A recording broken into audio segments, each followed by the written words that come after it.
Hi, this is Manjula Narayan, books editor, Hindustan Times, and I'm with Rashmi Saksena, who's written this really interesting book, She Goes to War, Women Militants of India. It's really gripping, and it's got all these, stories, deep stories about women who've taken a path that's very unusual for, for womankind. So, Rashmi, tell us about how you got started on this book. Well, I actually started my work only about 3 years ago.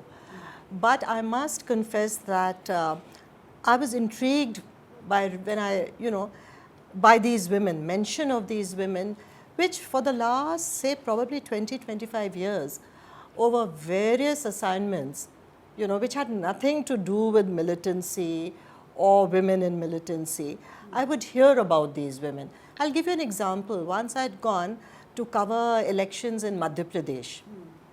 And I was just sitting in one of the remote areas, and at a tea shop was this poster, and it had the photographs of 3-4 women, and it was obviously a Maoist leaflet, and it said, "We salute these comrades who laid their lives in an ambush."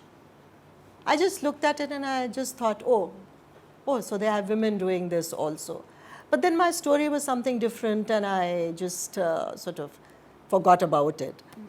When I went to cover the floods in Kashmir in the last about 10, 12 years ago, I would travel to remote villages, and people would talk about, how the militants and militant outfits were handing out relief. So I said, and who's doing it? And they said, oh, the women they know. So, there was all these references. I'd gone once to Andhra to do a story on the handloom weavers, the plight of the handloom weavers. And a lot of them told me that, the houses which are not really affected, the families, are the ones whose daughters have joined the Maoist camp. Oh, okay. So these references were there. Then over the last few years, in fact, right after the assassination of Rajiv Gandhi, where there was this woman who was the bomb, Dhanu. Yeah.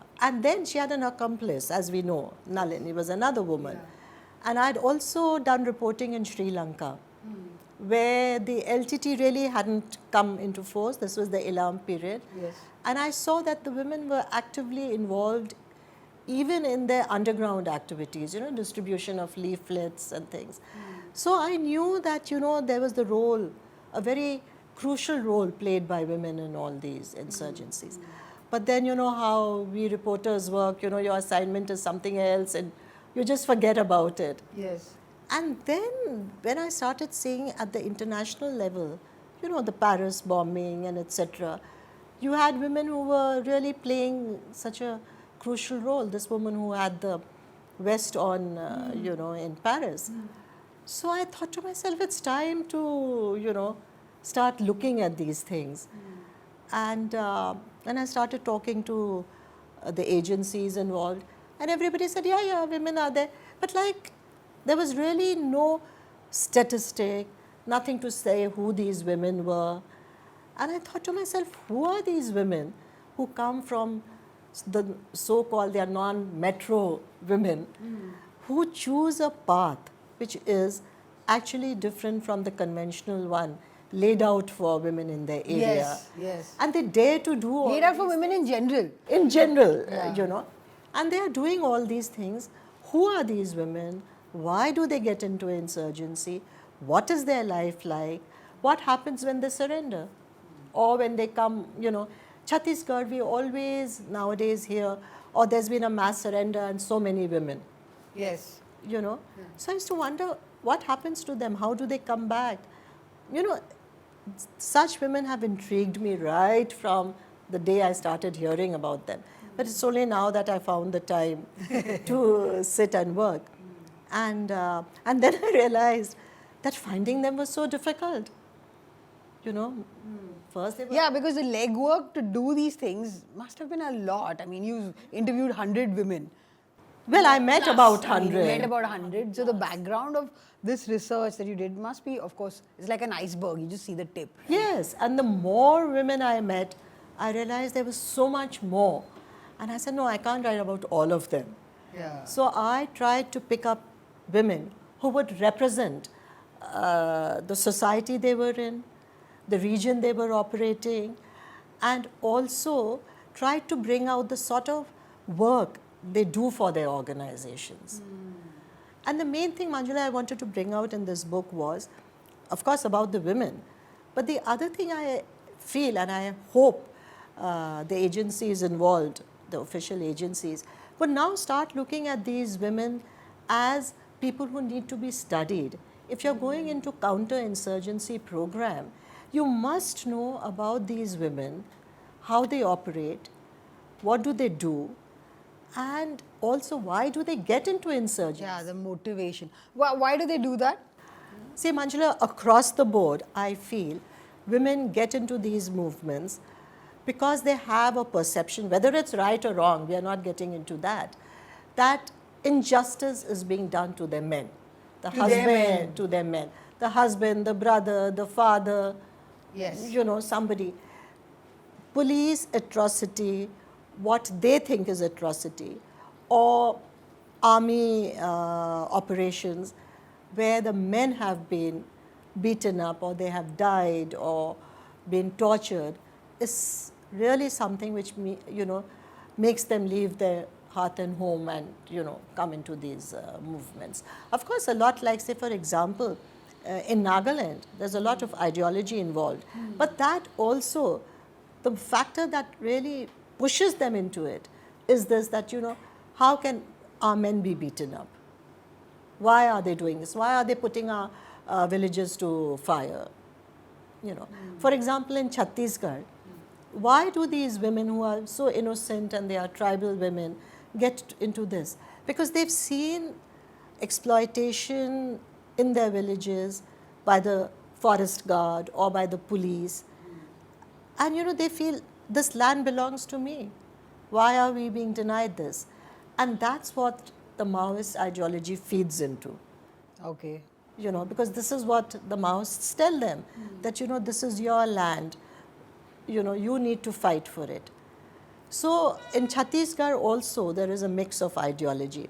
But in all these areas which I covered, like Assam, Nagaland, Manipur, Jammu and Kashmir, and Chhattisgarh, ideology quotient differs from place to place, and also the way they operate depends on the society and social milieu they come from, So Yeah, you've brought that out. That's what I found fascinating about the book. Each of these social milieu, you've highlighted how women in that particular society react to a certain stimulus. Like the women in Kashmir come out as very different from the women in the tribal. Manjula, we must, let's look at the two societies. Yes. In Kashmir, you have a society which is male dominated and orthodox from our point of view, where the women are not expected to ask for gender equality. And the women themselves accept that, whether it's because they feel it's their religion or their social demands, the society demands that, and they're happy to a great extent. It's the accepted thing. Now, when we move to Chhattisgarh, it's a tribal society where, to a great extent, there is gender equality in a way. Yes, that comes out a lot. I mean, they seem much more liberated than anybody in any city, big city in India. Yeah, that's true. Honestly. No, I'll give you an much more example. Talking about Chhattisgarh. When I started this book, I had this perception and picture in my mind that these were victims, these were innocent girls who were forced or lured into these organizations, and then they were exploited sexually, etc., etc. So my questioning also, when I spent time with them, started on those lines. And I remember there's one very attractive, sexy looking woman, and I asked her, I said, you said that you joined the organization and went into the camp when you were only 17 years old or 18 years old. So, guys must have been, very attracted to you, and were you forced to sleep with them. So she looked at me and said, forced? Why? So I really didn't have an answer to that. So then she said, but in our society, we decide, the men and women, who we want to sleep with. And if I say no to a man, the man accepts it. So see the difference. They come from a society where they have dormitories, which we call, as you know, the hotels, where the young boys and girls go and spend time. And then when they spend time with each other in that dormitory, they decide who their partner is going to be. So it's... So that's carried over into the camps. Yeah, into the camps, because that's what they understand. In fact, there's one woman who said that she ran away and joined the Maoists because her father wanted her to have an arranged marriage. Oh, but that's very unlike. And she said, but that's not our culture, so why should I have to... She was revolting against this. Now, when you come to Srinagar and Kashmir, that's not the sort of society At all. At all. Very different. And most of the girls and the women who are doing this work, see, they don't live in camps. Yeah. In Kashmir, the women are part of what the establishment calls overground workers. Overground workers. Yeah. So they stay in their homes or in their wherever they are, and in a secret manner they carry out this work. And who do they carry out this work for? It's not, there's no ideology involved in the sense of belonging to a group, or an organization. All of them say, we are doing it because hamare bhai ne bola. Now, who's the bhai? The bhai is a jihadi who's in POK. Okay. Or my father, or my uncle, or my husband, or a guy she's in love with. Okay.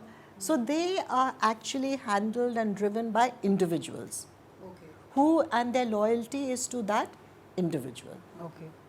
And on a broader macro level, their loyalty is to jihad. They feel they are doing a religious duty. Okay. Which is not the case in, say, Nagaland or Manipur. No, there's a difference between yes. the two. So just, yeah, okay. like from the point of view of mainstream India, right, it's, we have this, anything beyond the mainstream is a shadow zone for most people. Yeah. So explain the nuances of the differences between, female militants in Nagaland and, say, Manipur, See, again, let's not forget what the society is in Nagaland. Nagaland, Manipur, etc., there's a lot of gender equality. There is no inequality in their society. The roles may be very well defined, that the women will do this and will not do this. But otherwise, there's no such a thing as suppression of women, And Manipur, you must have heard how the women have always been in the forefront of agitations. That's true. AFSPA agitations and everything. So it's for women from these areas to go into these organizations and underground and into camps is considered daring, but it's not frowned upon. Let's look at it like that. So in Nagaland, a lot of women are driven by the ideology in some of the major organizations, which now are actually overground, like the NSCM, which is the Isaac Moiva group. They, in fact, actually have a government in exile, and they are in the peace talks, as you know. Yes. And these women, now that they've left those militant camps, work in their offices. They work as regular, assistants, accountants, secretary, etc. Civil service. Yeah, it's like a civil service. But they continue to go once a while for arms training. Okay. Because they have an army unit also. Yeah. But what has happened over the years, that in Manipur especially, also in Nagaland to some extent, and even some groups in Assam, they have become groups which call themselves militants and are fighting for a cause, but their main business is extortion. Yeah, you bring that out in Purnima's story. Yeah, the Manipur one. And more so in Manipur, as I said, their entire business is to amass money. through extortion or through kidnapping, even just by fear that, look, you're going to be safe and you have to give us so much money, otherwise we come and burn your home or your shop or whatever. So you have a number of groups. Manipur has something like 17 to 18 or even more militant organizations now, which are banned. Now all of them, to some, as I said, the ideology quotient differs from region to region, organization to organization. But one thing common, which I've said earlier, is women feel that if injustice is done, they must give up their traditional role and fight.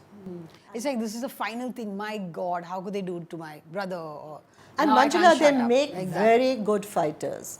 But I found that only in Chhattisgarh they could actually do this. Because the others are still kind of, I mean, they're still impacted psychologically and Where? socially. Like, the Chhattisgarh women seem to be able to leave this life much more easily. Yes, that's true. You know? Because also, there's no stigma attached to the fact that they've lived in a jungle for 5 years in a camp. So they come back to their normal life, or most of them marry people who they call comrades, who've been with them in the camp. You So know, there's an understanding there. there's an understanding, and their society doesn't frown upon it at all. You know, it's not like, oh, this woman has lived in a jungle with men, so there's a stigma attached to it. It's not like that in Chhattisgarh at all. Again, because of the social background they come from. And most of the men they marry, as I said, are from their own camp and comrades. So there, not only is there an understanding, but both of them leave and they know what are the terms and conditions. Okay. You know. See, the one thing is very interesting is that in these Maoist camps, the men are all sterilized. Yeah, I know. I read that bit in your book Yeah. and I was like, what? This is like really something else. Which means- But it's reversible now, which is how Which is reversible. they have children. And they are paid money to get this reversed once they get married and leave camp. Oh. So there are two reasons for it. I spoke to one of the leaders as to why this is done. And he said, one, that we cannot afford to have children in the Running camp. around in the Camp, because they are moving. Yes. You know, they don't stay in a camp for more than, say, 2 nights or whatever. They are moving all the time. And there's it's, you know, they're at war all the time. So you can't have children there, which leads you to the fact, to believe that sleeping with comrades, etc., if it's by choice, is again not frowned upon. Yes. Which again takes us back to The kind of life freedoms freedom, in that society. which is given is a license by the society. So you can't. The same thing doesn't happen in Kashmir. Yeah, that story of Ruhi was very tragic. I Yeah, mean, in fact, I want to read that little bit to you, if I may. Yeah. You know, where this girl Ruhi, when she went to this camp in POK, how they were exploited. And she says it all without actually saying anything. You know, she tells me that they were confined as prisoners in separate rooms. The trainer would drop in whenever he wished. उसके आने को हम रोक नहीं सकते थे. She says we couldn't stop him from coming. Says Ruhi, and then her eyes are now downcast, as if she's ashamed of what happened. She holds up her hand as if pleading that I don't ask the obvious question. आप भी औरत हैं और मैं भी. You are a woman and I am too, she says, in an appeal for understanding and sparing her from detailing her humiliation. So you can see Yeah. that, you know, what she must have undergone. There's no need Yeah, for it'll us be to, okay, yeah, in the camp. yeah, because that's a society where a woman doesn't have the right to say no to a man. That's the way the society is. It's all nothing to do with As only in, being. in a conservative society. Yeah, I mean, and that man, and even, it was not only in POK, she told me even the groups which had taken her to this place, the men over there didn't, you know, see them only as comrades, as the Maoist camp. For them, the gender issue was very important. Here was a woman who you could use. Anyway, okay, so this is, I found this like fascinating reading, and the stories of all these women, I mean, you brought them out with their context so well. And I think everybody should go out and buy this book because it gives you a perspective on women who, are very different from us. Yeah, very different. And like we were discussing, in many ways much more liberated, at least the ones from Chhattisgarh and from Nagaland and Manipur. I found, Manchana, very much like us, also, in spite of being very different. Yes. Because they are sensitive people.